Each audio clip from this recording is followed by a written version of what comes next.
Homélie du Père Gilbert Adam sur l'Évangile selon saint Jean, chapitre 12, versets 1 à 11.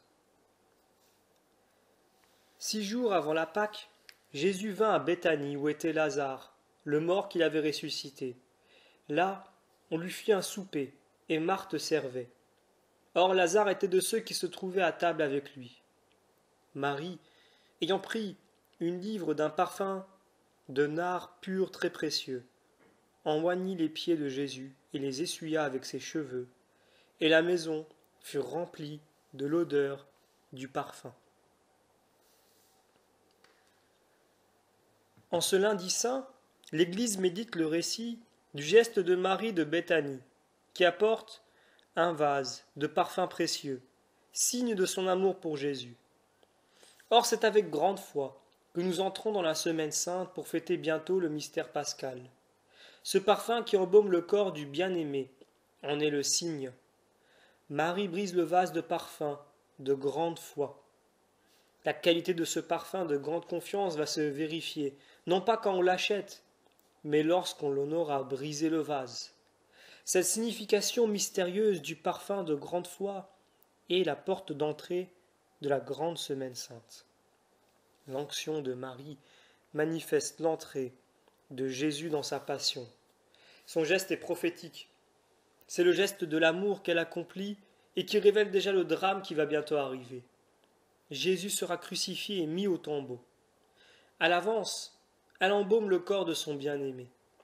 L'époux va entrer dans sa gloire. Il ne s'y avance pas sans son épouse à ses côtés, Marie, la mère de Jésus. S'efface devant Marie de Magdala, qui surviendra encore au matin de Pâques.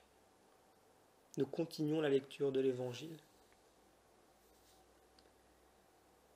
Alors un de ses disciples, Judas Iscariote, celui qui devait le trahir, dit « Pourquoi n'a-t-on pas vendu ce parfum 300 deniers pour les donner aux pauvres ?»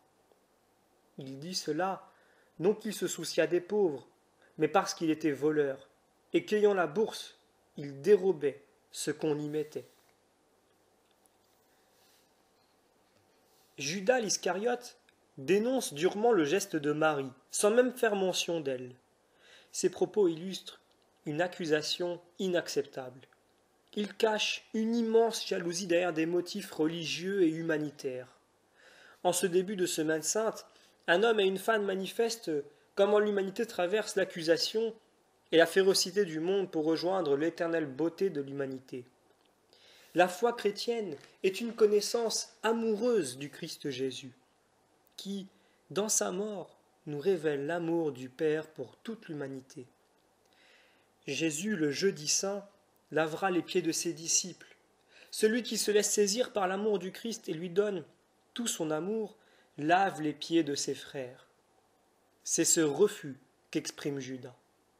Il refuse de s'ouvrir à l'amour de Jésus. Après sa trahison, il ira se pendre. Nourris de la parole de Dieu, nous entrons avec une foi nouvelle d'un grand prix qu'on ne peut pas trafiquer à la suite de Jésus. Nous continuons la lecture de l'Évangile. Jésus lui dit donc, « Laisse-la, elle a gardé ce parfum pour le jour de ma sépulture, car vous aurez toujours des pauvres avec vous, mais moi, vous ne m'aurez pas toujours. » Un grand nombre de Juifs surent que Jésus était à Béthanie, et ils vinrent non seulement à cause de Jésus, mais aussi pour voir Lazare qu'il avait ressuscité des morts. Mais les princes des prêtres délibérèrent de faire mourir aussi Lazare, parce que beaucoup de Juifs se retiraient à cause de lui et croyaient en Jésus. Nous sommes devant le désir de Marie et de Marthe d'aller à la suite de Jésus qui nous sauve. Ce désir correspond au désir de l'humanité pour son Dieu. Elle le suit avec tout l'amour qui est contenu dans ce désir.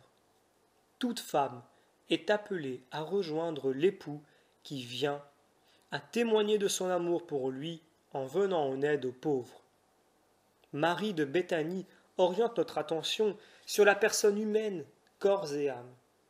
Elle est évoquée par ses gestes forts, l'onction du corps de Jésus au moyen de l'huile parfumée. Elle baigne de parfum les pieds de Jésus pour magnifier son corps de fils, d'époux et de Christ.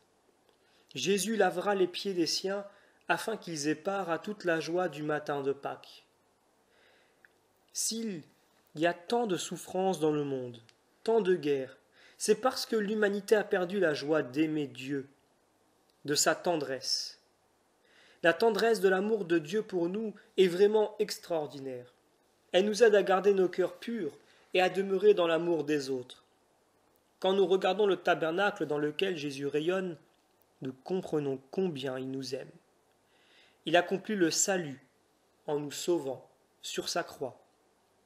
Il sera élevé dans la gloire du Père. Marie, la mère de Jésus, porte tout cela dans le silence de son cœur. Nous demandons la grâce d'entrer dans le désir de Jésus et de le suivre comme Marie, avec un amour tout renouvelé.